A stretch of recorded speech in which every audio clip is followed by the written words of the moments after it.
Hello everyone, and welcome to this week's marketing research video, Experiments. An experiment is essentially a form of causal research. We're trying to create a relationship between something and something else. A cause and effect. In this particular video, we're going to explain what experimental research is all about. We're going to define the basic characteristics of an experiment. We're going to define the concept of an independent variable versus a dependent variable. We're going to look at the issues surrounding experimental design and how we can boost the quality of our experiments. We're going to describe what's meant by internal experimental validity and external experimental validity. We're also going to discuss some of the ethical issues surrounding experimental research. So you may ask, quite legitimately, what exactly is an experiment? Well, an experiment tends to fall under causal research. We're trying to establish a relationship between a change in one item and the resulting effect. Now, one of the key things with an experiment is that it's a research investigation in which the conditions in which the experiment occur are very tightly controlled. So an experiment has that need to have control, and the purpose behind that control is that as we move one variable, we call it the independent variable, which is one we control, we can see the effect of the change in that into another variable that we call the dependent variable. So as we change the independent variable, we're looking for a change in the dependent variable. And we want to control our experiment so that the relationship between one and the other is tightly controlled, not so that other factors can interfere. So we have to ensure this control whenever we do an experiment. Generally, when we create an experiment, we have to have some hypothesis in which to test. Let's take, for example, my hypothesis is as I press the accelerator, the car will go faster. Okay? So in this particular instance, the independent variable is how much I depress the accelerator. The dependent variable is how fast the car goes. I would assume then in my hypothesis that the greater I press the accelerator, the faster the car will go. So I can try it with my experiment. I press the gas, I measure the speed as I increase the pressure on the gas pedal. There are three essential ingredients for any experiment. The first ingredient is the need for experimental subjects. Now, subjects in an experimental situation are normally people. So what we're doing is we're testing the effect of something on people. We also have what's called experimental conditions, and these are the conditions in which the experiment occurs. So the conditions are created by the experimenter, controlled by the experimenter, and as we manipulate them, we look for the effect. And this effectively is the third element, the experimental effects. We want to find out, as we take our subjects, we do some experiment on them, we are measuring the effect of that experiment to see what impact it has on them. The independent variable is probably one of the greatest parts of any experiment. The independent variable is the thing that the experimenter changes.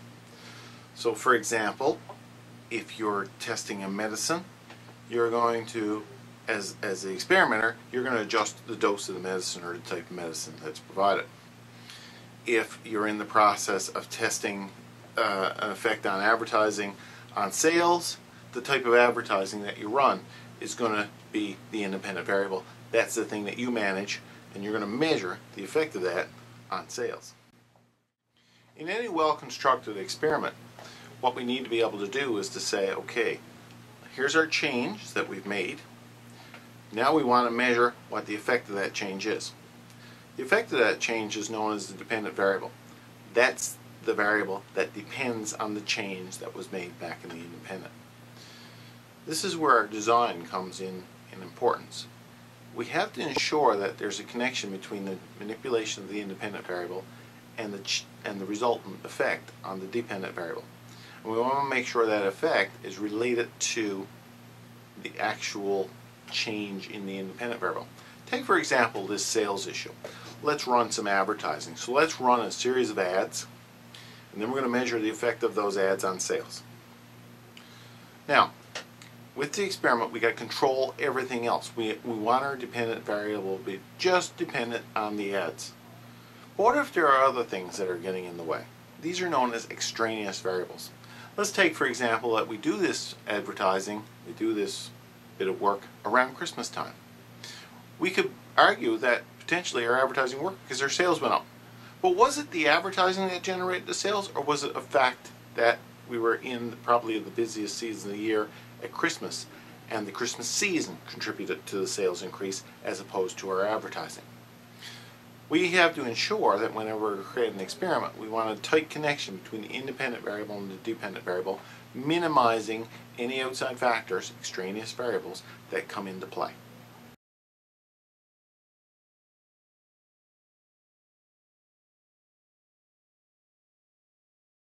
Well, there are several issues we really need to look at in order to ensure that the quality of the experiment is as high as it can be. The first issue relates to the manipulation of the independent variable. We call that manipulation the treatment, and it refers to the way the experimental variable is manipulated. We have to think about how and what we manipulate in order to test, to find out the effect on the dependent variable.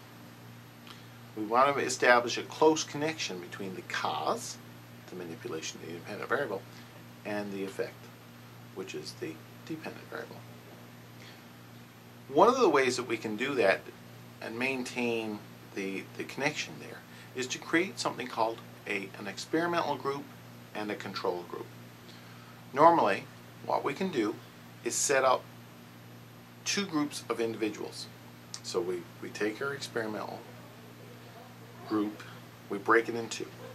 The first group, the experimental group, what we will do with them is conduct the actual experiment on them. So we're going to show them the advertising, we're going to do the testing, we're going to do the training on them, we're going to administer the pill to them, we're going to do something with them. The second group, the control group, the thing is there, we're not going to do anything with them. Or if we do anything, it won't be a real. If we give them a medicine, for example, it will be a placebo.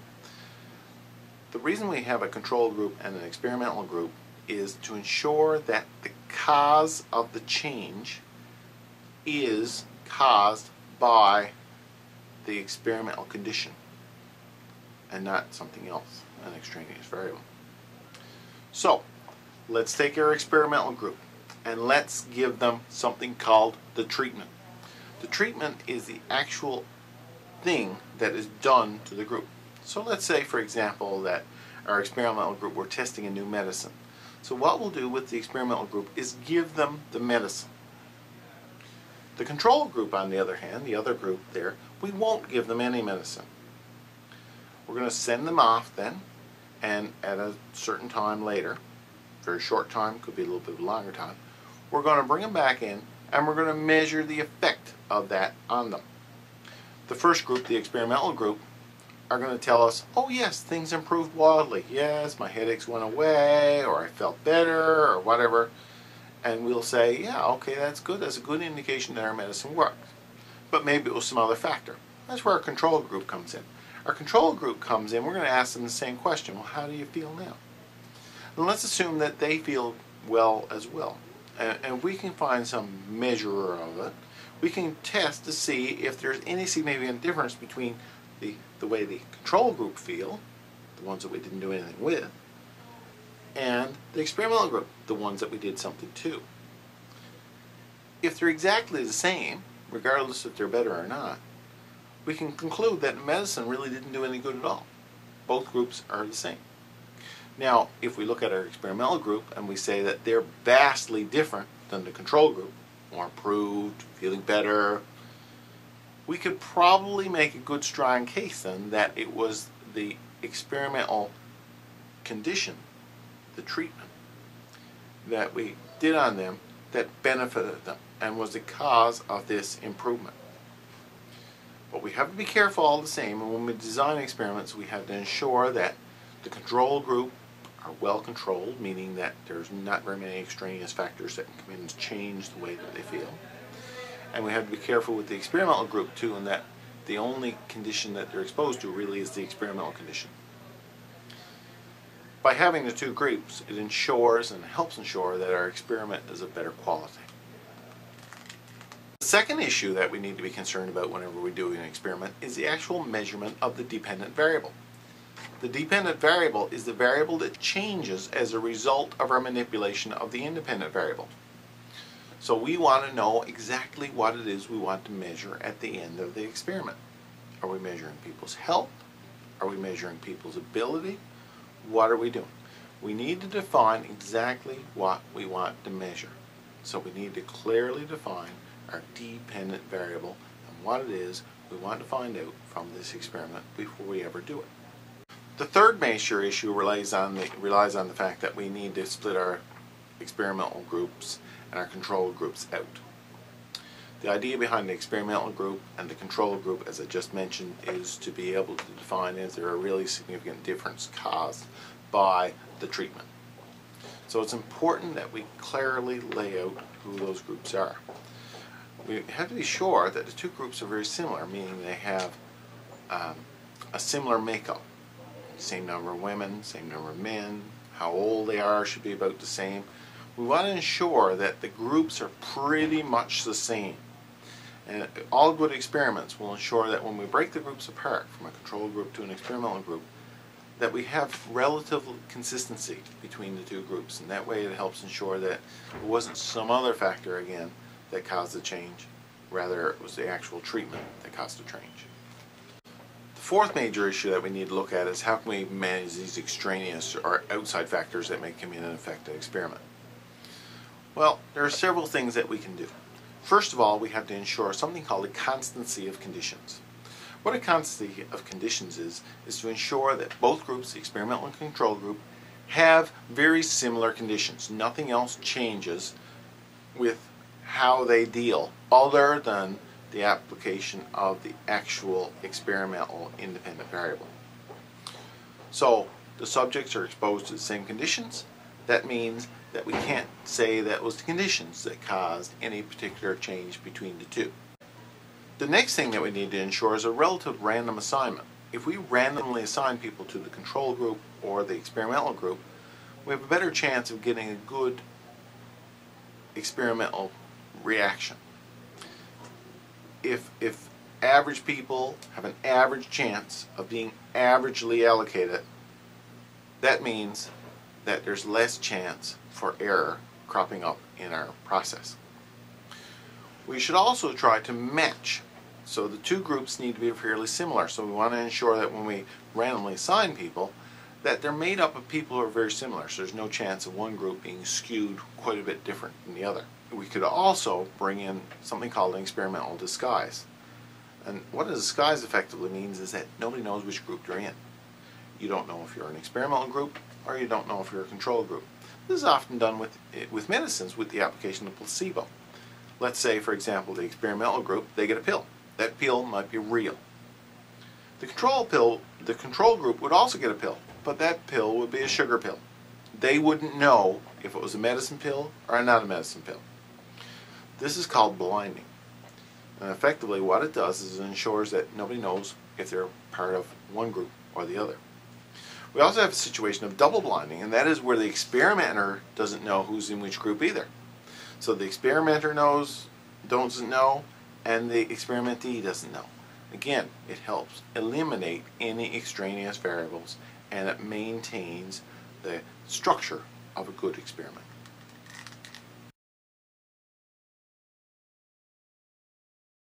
As we talked about earlier, it's important that any experiment be valid. And what validity means is that it answers the questions that it's supposed to answer. Validity can be broken into two basic broad categories: internal validity and external validity. Internal validity relates to the ability of the experiment to answer the question whether the experimental treatment was effective or not. Was it the sole cause of any change? One of the key issues of internal validity is the issue of history. History relates to changes in the environment that occur during the experimental process. Let's go back to 2001. In September of 2001, we were living our normal lives. September 11th, we had terrorist attacks in New York City. That certainly affected people's views. It affected views on lots of things. Probably most importantly, from a marketing point of view, were people's shopping habits. Before the terrorist attacks, people were quite willing to shop, not a big issue, not too concerned about their safety. After the terrorist acts, people stopped shopping. People were afraid to go to the malls, afraid to go outside, not really certain that it was safe anymore.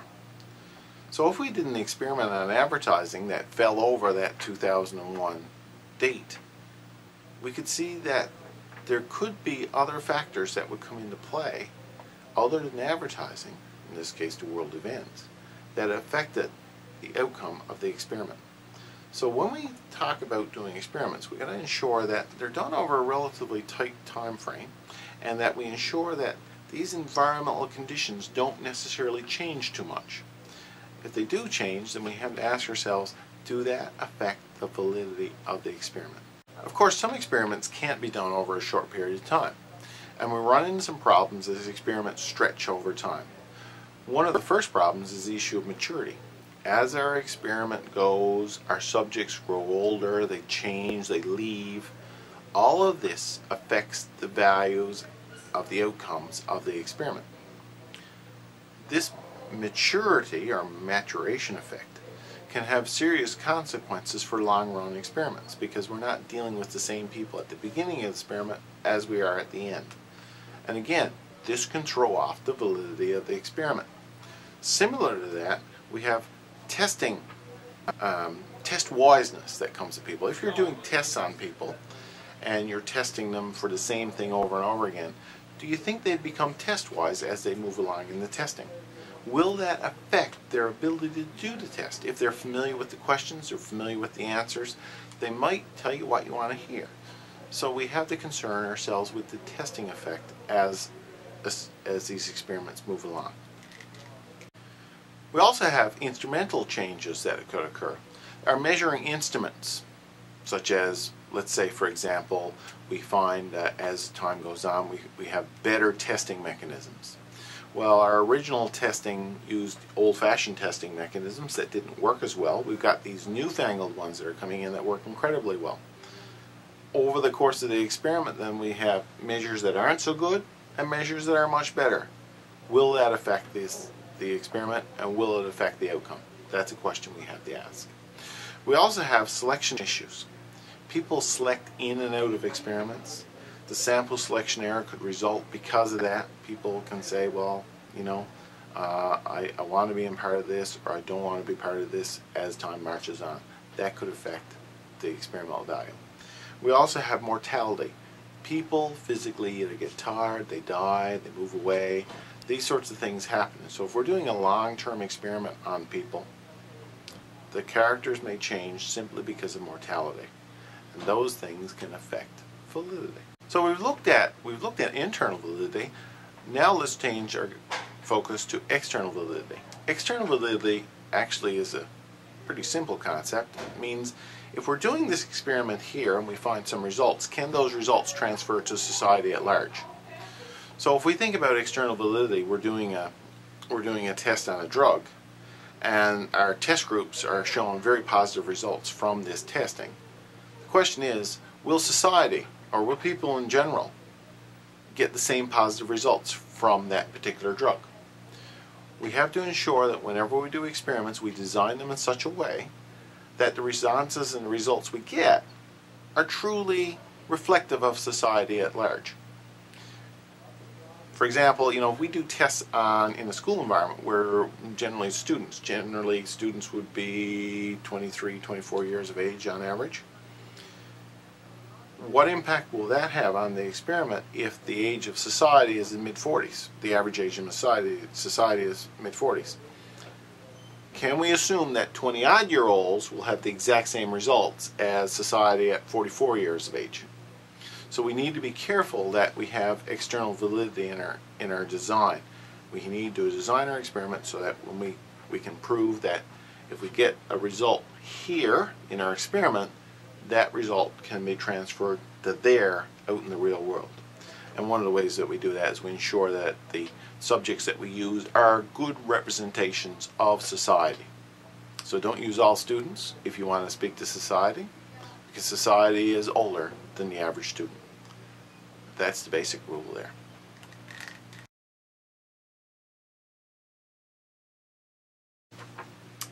So we've seen so far today that experiments are going on all the time. And one of the things that you probably have thought of by now is when we think about experiments, what are the implications of these experiments on people? And this speaks to the ethical considerations that researchers need to consider whenever they do an experiment.